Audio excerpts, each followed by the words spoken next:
नमस्कार दोस्तों, मैं अमन स्वागत करता हूं आपके अपने YouTube चैनल एजुकेशन हब पे। यह उत्तर प्रदेश समीक्षा अधिकारी सहायक समीक्षा अधिकारी के मुख्य परीक्षा 2021 के प्रश्न पत्र का तीसरा भाग है, जो कि 24 अप्रैल 2022 को हुआ था। तो चलिए शुरू करते हैं बिना किसी देरी के। तो यहाँ पे क्वेश्चन पूछा गया था कि वाणिज्य के संदर्भ में निम्नलिखित में से कौन सा कथन सही है। तो ऑप्शन है आपके कि यह व्यवसाय का क्षेत्र है जो विनिमय की सुविधा के लिए सभी बाधाओं को दूर करने में सहायता करता है, और दूसरा है आपका कि यह उपभोक्ताओं तक उत्पादों को वितरित करने के कारकों से संबंधित है। तो यहाँ पर दोनों ऑप्शन आपके सही होते हैं, पहला वाला भी और आपका दूसरा वाला भी ऑप्शन सही होता है। तो इस प्रकार से आपका सी ऑप्शन है। इसके बारे में जानते हैं कि यह व्यवसाय का क्षेत्र है जो विनिमय की सुविधा के लिए सभी बाधाओं को दूर करने में सहायता करता है। यह उपभोक्ताओं तक उत्पादों को वितरित करने से संबंधित है। वाणिज्य के अंतर्गत किसी आर्थिक महत्व की वस्तु जैसे कि सामान, सेवा, सूचना या धन का दोनों या दो से अधिक व्यक्ति या संस्थाओं के बीच सौदा किया जाता है। धन प्राप्त करने के उद्देश्य से किया गया कार्य जो होता है वह वाणिज्य कहलाता है।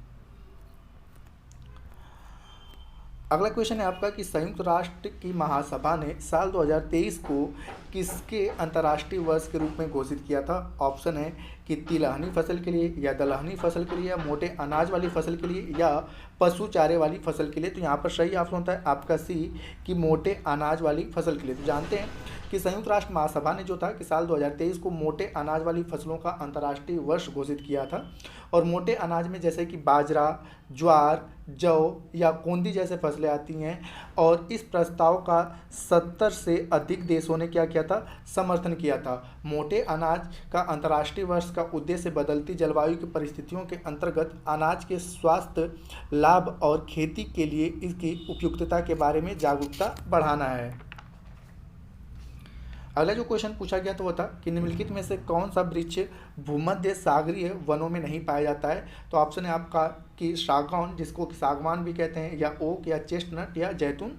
तो यहाँ पर जो है सागौन जो है वह भूमध्य सागरीय वनों में नहीं पाया जाता है। अन्य सभी के सभी भूमध्य सागरीय वनों के वृक्ष हैं। सागौन के बारे में बात करें तो सागौन जो है यह उष्णकटिबंधीय वनों में पाया जाता है। बाकी ओक हो गया, चेस्टनट या जैतून हो गया, यह बेसिक तौर पे भूमध्य सागरीय वनों में पाए जाते हैं। बेसिक तौर पे अगर हम बात करें तो बेसिक तौर पे बात करें सागौन की, तो यह ऐसे स्थानों पर पाए जाते हैं जहाँ पे 100 से 200 सेंटीमीटर तक वर्षा होती है। और साथ ही साथ ये वन गर्मी के प्रारंभ में ही अपनी पत्तियों को गिरा देते हैं, इसलिए बेसिक तौर पे इन वनों को पतझड़ या मानसून वाले वन कहते हैं। ये वृक्ष अधिक लंबे एवं सघन नहीं होते हैं। इन वनों में साल, सागौन, शीशम, चंदन आदि प्रकार के वृक्ष पाए जाते हैं। जैसे कि भारत में आप इन सारे वृक्षों की अधिकता देखते होंगे।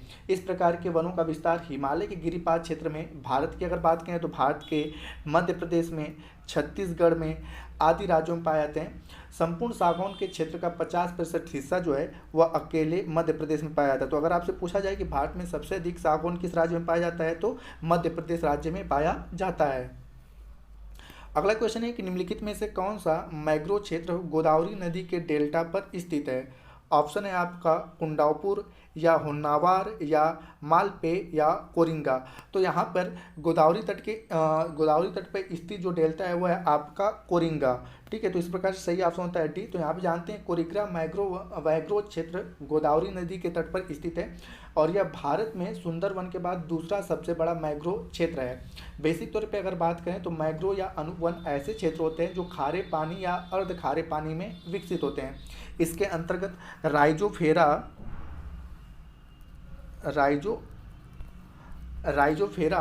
प्रजाति के वृक्षों का विकास होता है। भारत की वन स्थिति रिपोर्ट 2021 के अनुसार 2019 की तुलना में मैंग्रोव वनों का आवरण जो है 17 वर्ग किलोमीटर वृद्धि हुआ है। ठीक है, 17 वर्ग किलोमीटर वृद्धि देखी गई है।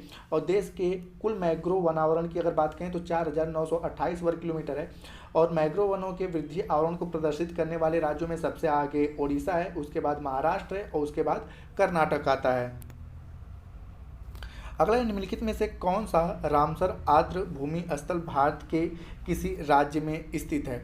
ऑप्शन है होकेरा आर्द्रभूमि, दूसरा है आपका पॉइंट कैलिमेरे वन्य जीव और पक्षी अभ्यारण्य, तीसरा है आपका तेसो मोरिरी झील और चौथा है वूलर झील।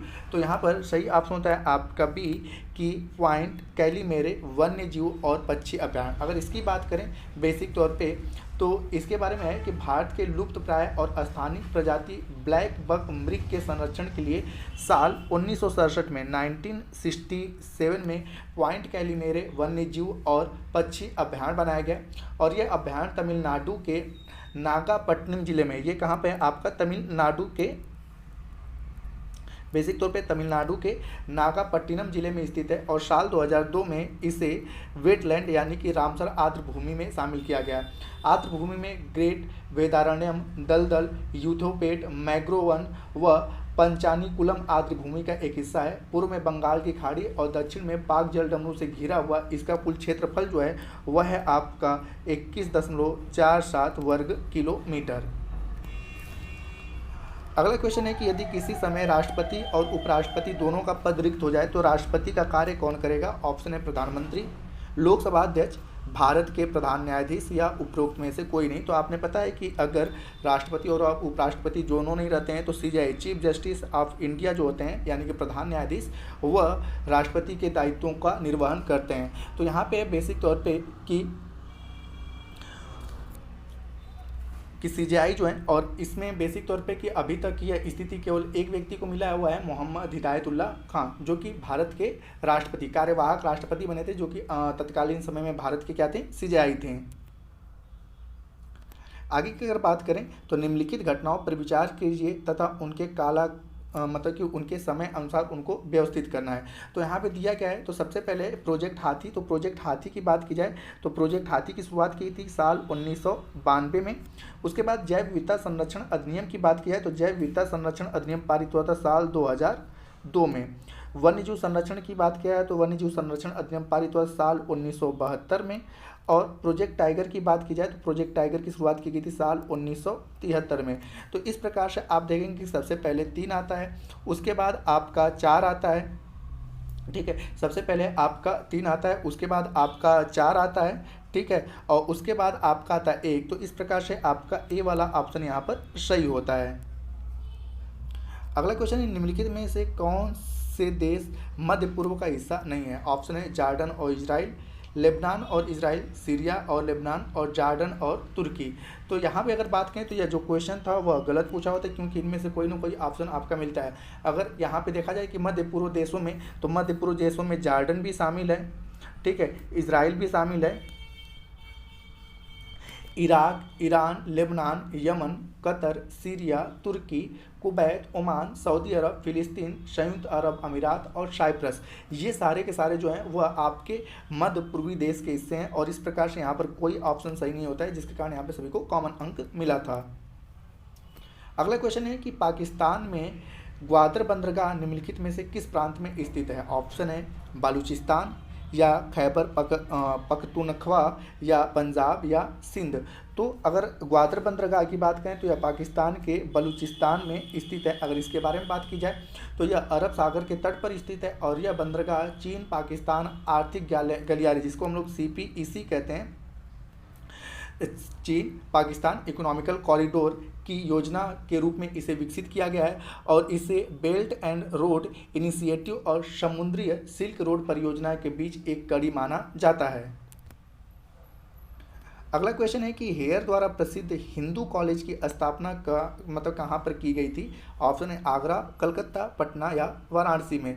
तो यहाँ पे बात किया है तो हेयर द्वारा जो हिंदू कॉलेज था उसकी स्थापना कोलकाता में साल 1817 में की गई थी। कोलकाता में साल 1817 में की गई थी और यह एशिया का सबसे पुराना आधुनिक शैक्षणिक संस्थान के रूप में आज भी जाना जाता है।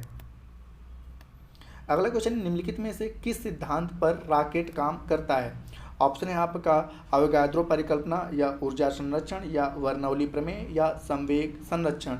तो आपने पता है कि जो रॉकेट काम करता है क्रिया प्रतिक्रिया न्यूटन के तृतीय गति के नियम के अनुसार, और साथ ही साथ वहाँ पे संवेग संरक्षण भी कार्य करता है। तो इस प्रकार से यहाँ पे संवेग संरक्षण आपका सही होगा। साथ ही साथ यहाँ पे मैंने बताया कि इसमें बेसिक तौर पे रॉकेट में मोस्टली न्यूटन के द्वितीय गति का नियम और तृतीय गति का नियम भी आ जाता है और संवेग संरक्षण भी इसमें आ जाता है। तो इस नियम के अनुसार यदि एक या एक से अधिक वस्तु के निकाय पर कोई बाहरी बल नहीं लगता है तो उस निकाय का कुल संवेग क्या रहता है, नियत रहता है, निश्चित रहता है, अर्थात संरक्षित रहता है। संवेग संरक्षण के अगर अन्य एग्जाम्पल की बात करें तो हवा से मतलब भरे गुब्बारे या बंदूक से निकली गोली, ये सारे के सारे संवेग संरक्षण के उदाहरण और क्रिया प्रतिक्रिया के भी उदाहरण हमें देखने को मिलते हैं। तो रॉकेट जो है वह न्यूटन की गति के द्वितीय नियम और साथ ही साथ तृतीय नियम और साथ ही साथ संवेग संरक्षण के नियम पर भी कार्य करता है।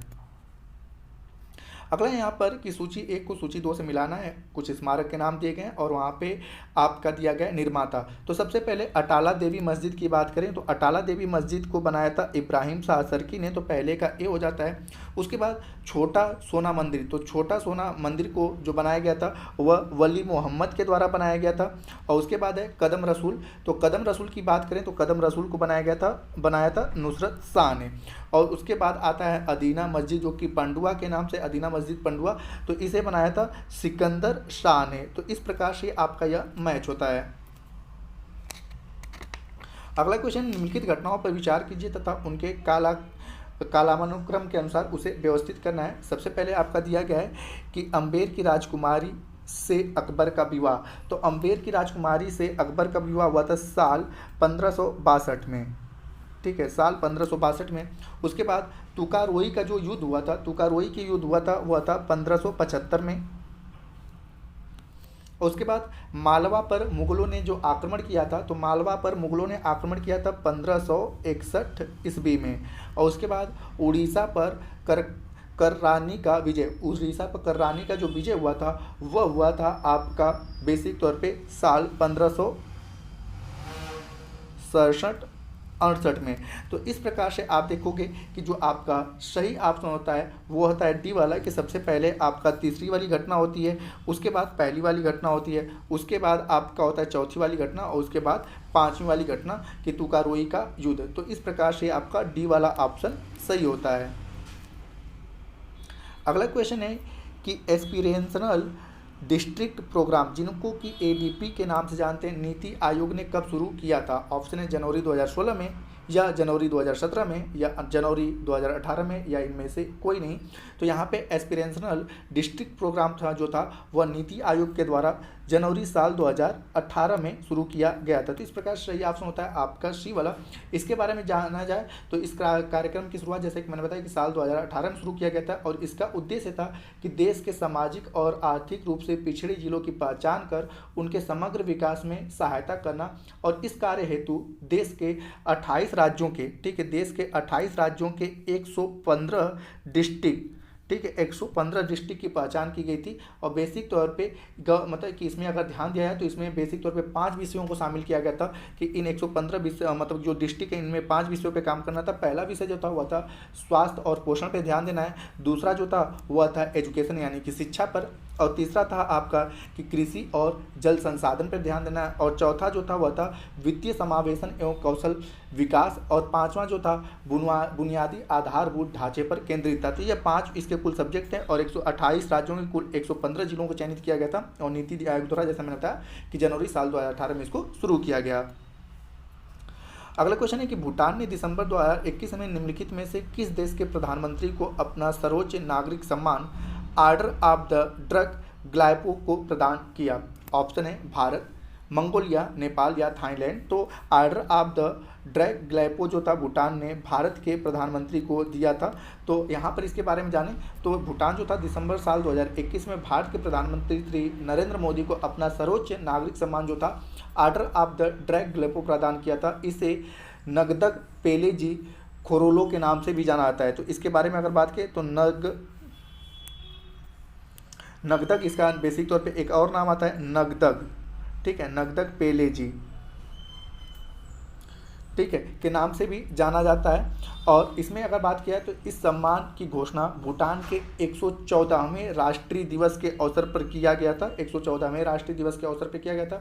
और यह भूटान का सर्वोच्च नागरिक सम्मान है। भूटान और वहाँ के आम लोगों की सेवा करने हेतु बेसिक तौर पर इस पुरस्कार को दिया जाता है। आगे की भारत के संविधान के अनुच्छेद 300 के अनुसार भारत की सरकार का कानूनी नाम क्या है? ऑप्शन है द यूनियन गवर्नमेंट, या द यूनियन ऑफ इंडिया, या इंडिया, या भारत। तो यहाँ पे अगर हम बात करें तो बेसिक तौर पे जो भारत का नाम है वह यूनियन ऑफ इंडिया है। इसका व्याख्या हमें आर्टिकल 300 और आर्टिकल 1 में भी इसकी व्याख्या मिलता है कि द यूनियन ऑफ इंडिया। तो इसके बारे में बात करें तो भारत क्या है? द यूनियन ऑफ इंडिया के नाम से जाना जाता है। और भारत सरकार भारत के नाम के बाद वाद ला सकती है या उस पर वाद लाया जा सकता है, जैसे कि वर्तमान समय में इंडिया और भारत जैसी चीज़ों पर विवाद चल रहा है। इस संविधान के प्रारंभ पर यदि कोई ऐसी विधिक कार्रवाई लंबित है जिसे भारत डोमिनियन एक पक्षकार है, तो उस कार्रवाई से उस डोमिनियन के स्थान पर भारत संघ प्रतिस्थापित किया समझा जाएगा। तो यहाँ पे बेसिक तौर पे एक आ गया है कि 300 के अनुसार क्या कहा गया है, तो अनुच्छेद 300 और अनुच्छेद 1 में भारत को यूनियन ऑफ स्टेट की संज्ञा दी गई है, न कि भारत। तो यहाँ पे बेसिक तौर पे हाँ एक और नाम मिलता है बेसिक तौर पे कि अगर जब आर्टिकल 1 पूर्ण पढ़ोगे तो भारत अर्थात इंडिया, ठीक, वह क्या होगा? राज्यों का संघ होगा। तो यहाँ पर इसकी व्याख्या की गई है कि 300 में क्या कहा गया है, तो एक में कहा गया है कि भारत अर्थात इंडिया राज्यों का संघ होगा, और अनुच्छेद 300 के अनुसार कहा गया कि द यूनियन ऑफ इंडिया, ठीक है, यानी कि भारत राज्यों का क्या एक संघ है। अगला क्वेश्चन है, निम्नलिखित में से कौन सा अनुच्छेद भारत के राष्ट्रपति द्वारा वित्त आयोग की नियुक्ति से संबंधित है? ऑप्शन है 200 या 250 या 280 या उपरोक्त में से कोई नहीं। तो यहाँ पे अगर वित्त आयोग की बात की जाए तो वित्त आयोग की व्याख्या अनुच्छेद 280 में किया गया है। और यहाँ पर बेसिक तौर पे कहा गया है कि अनुच्छेद 280 के तहत राष्ट्रपति क्या करता है कि वित्त आयोग की नियुक्ति से संबंधित है। और यह एक संवैधानिक निकाय है जिसका गठन राष्ट्रपति द्वारा हर 5 वर्ष पे, जो वित्त आयोग गठित होता है कितने सालों के लिए?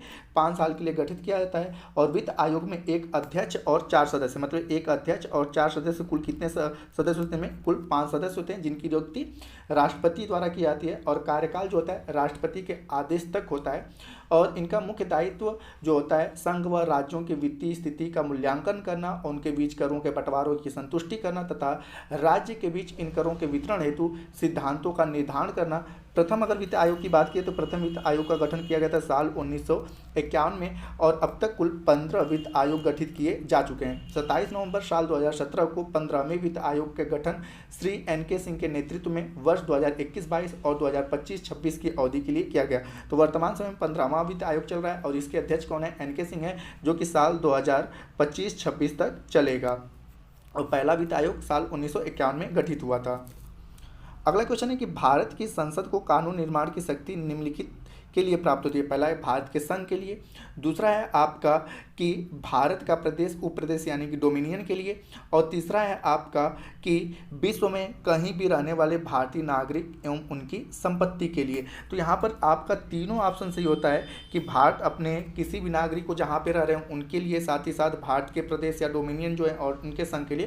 तो इस प्रकार से सही ऑप्शन होता है आपका डी वाला।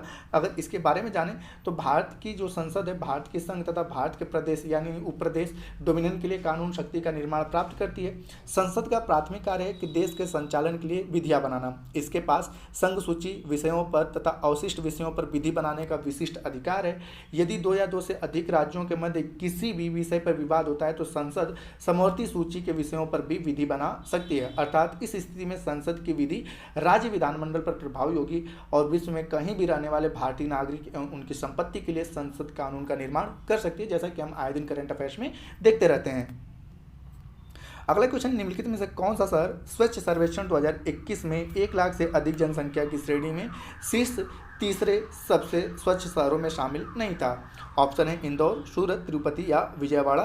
तो यहाँ पर जो सही ऑप्शन होता है वो होता है तिरुपति, क्योंकि यह स्वच्छ 3 मतलब कि जो थे फर्स्ट सेकंड थर्ड ये 3 क्रम में नहीं था। अगर इनकी बात करें तो शीर्ष 3 जो आपकी सूची थी इसमें पहले स्थान पे था इंदौर, उसके बाद दूसरे स्थान पे था सूरत और तीसरे स्थान पे था आपका विजयवाड़ा। तिरुपति तीसरे इस पे नहीं था। अगर इस समारोह की बात करें तो यह समारोह स्वच्छ अमृत महोत्सव के दौरान आयोजित किया गया था, जो स्वच्छ भारत अभियान की शहरी पिछले 7 वर्षों में शहरों की उपलब्धि का उत्सव है। और स्वच्छ भारत अभियान शहरी 2.0 के माध्यम से स्वच्छता के अगले चरण में नए जोश के साथ आगे बढ़ने के लिए शहरों और नागरिकों की प्रतिबद्धता को प्रदर्शित करता है। स्वच्छ सर्वेक्षण 2022 में इंदौर को लगातार छठे वर्ष सबसे स्वच्छ शहर का सम्मान प्राप्त किया गया है। तो वर्तमान समय में करंट अफेयर्स की दृष्टि से स्वच्छ सर्वेक्षण में कौन सा सबसे आगे है? आपका इंदौर आज भी छठवें बार ठीक है पहले स्थान पर शामिल रहा है। अगला है कि आपका कि अफ्रीका के विक्टोरिया झील के संदर्भ में निम्नलिखित में से कौन सा कथन ठीक है सही है? पहला है कि यह झील 4 देशों से घिरा हुआ है, ठीक है, और दूसरा है कि यह अफ्रीकी भ्रंश घाटी में स्थित है। तो पहला आपका गलत है और दूसरा आपका सही है। इसके बाद तो इस प्रकार से आप देखो कि सही ऑप्शन होता है आपका केवल कि दूसरा सही है। जानते हैं कि विक्टोरिया झील जो है वह अफ्रीका महाद्वीप की सबसे बड़ी झील है और यह दुनिया की सबसे बड़ी उष्णकटिबंधीय झील के नाम से भी जाना जाता है। यह झील अफ्रीका के 3 देशों से घिरा हुआ है। वह देश कौन से हैं? तो पहला है आपका केन्या, दूसरा है तंजानिया और तीसरा है आपका युगांडा। तो यह 4 देशों से नहीं केवल 3 देशों से घिरा हुआ है, जबकि प्रसार क्षेत्र में बुरुंडी और रवांडा के कुछ हिस्सों तक विस्तृत है। इसे डार्विन के डीम पोडा के नाम से भी जाना जाता है। यह अफ्रीकी भ्रंश घाटी में स्थित है और नील नदी जो होता है इसी झील से निकलती है। यह झील विश्व के मीठे पानी की दूसरी सबसे बड़ी झील है और आपने पता है कि विश्व के मीठे पानी की सबसे बड़ी झील जो है वह है सुपीरियर झील। अगला क्वेश्चन है कि व्यापार के संदर्भ में निम्नलिखित में से कौन सा कथन सही है? पहला है कि यह मांग और आपूर्ति दोनों का प्रतिनिधित्व करता है, दूसरा है कि यह केवल मांग के पक्ष से संबंधित है। तो जानते हैं कि व्यापार के नियम के बारे में कि केवल आपका पहला वाला स्टेटमेंट सही होता है, दूसरा है कि गलत है कि यह केवल मांग के पक्ष से संबंधित है, क्योंकि अगर डिमांड मतलब कि मांग रहेगी लेकिन आपूर्ति नहीं हो पाएगी तो यह व्यापार के नियम को संबंधित नहीं करता है। तो इस प्रकार से आप देख पाओगे कि आपका सही ऑप्शन होता है ए वाला कि केवल पहला सही है, क्योंकि केवल मांग नहीं आपूर्ति भी होनी चाहिए। दूसरा कह रहा है कि एंटीबायोटिक्स अधिकांशतः प्राप्त कहाँ पर होते हैं? कवकों से, विषाणुओं से, जीवाणुओं से या आवृत्तीय बीजियों से। तो यहाँ पर जो एंटीबायोटिक जो प्राप्त होते हैं बेसिक तौर पे वो किससे प्राप्त होते हैं? बैक्टीरिया यानी कि जीवाणुओं से प्राप्त होते हैं। इसके बारे में जानें तो एंटीबायोटिक अधिकांशतः जो होता है बैक्टीरिया यानी कि जीवाणुओं से प्राप्त होते हैं। ऐसी औषधियाँ जो बीमारियाँ पैदा करने वाले सूक्ष्म जीवों को नष्ट कर देती हैं, उनकी वृद्धि को रोकती हैं, वे औषधियाँ प्रतिजैविक या एंटीबायोटिक कहलाती हैं। अलेक्जेंडर फ्लेमिंग ने पहली बार एंटीबायोटिक पेनिसिलिन की खोज की थी, जैसे कि स्ट्रेप्टोमाइसिन या टेट्रासाइक्लिन या एरिथ्रोमाइसिन या पेनिसिलिन। तो एंटीबायोटिक के बारे में सबसे पहले किनका नाम आता है? फ्लेमिंग ने एंटीबायोटिक का निर्माण किया था और वो जो एंटीबायोटिक का निर्माण किया था उनका नाम क्या था? पेनिसिलिन। और जितने भी एंटीबायोटिक हो किससे प्राप्त होते हैं? बैक्टीरिया, जिसको कि हम लोग हिंदी में जीवाणु कहते हैं। अगला क्वेश्चन है निम्नलिखित में से कौन सा सुमेलित नहीं है? ऑप्शन है मक्का, मूंगफली, काबुली चना या तंबाकू। तो यहाँ पर अगर बात करें तो मक्का जो है वह क्या है? नर मंजरी से निकलता है, ठीक है, यह नर मंजरी से निकलता है। और मूंगफली की अगर बात करें तो बेसिक तौर पे खूंटी बनाना इसका होता है, खूंटी बनाना।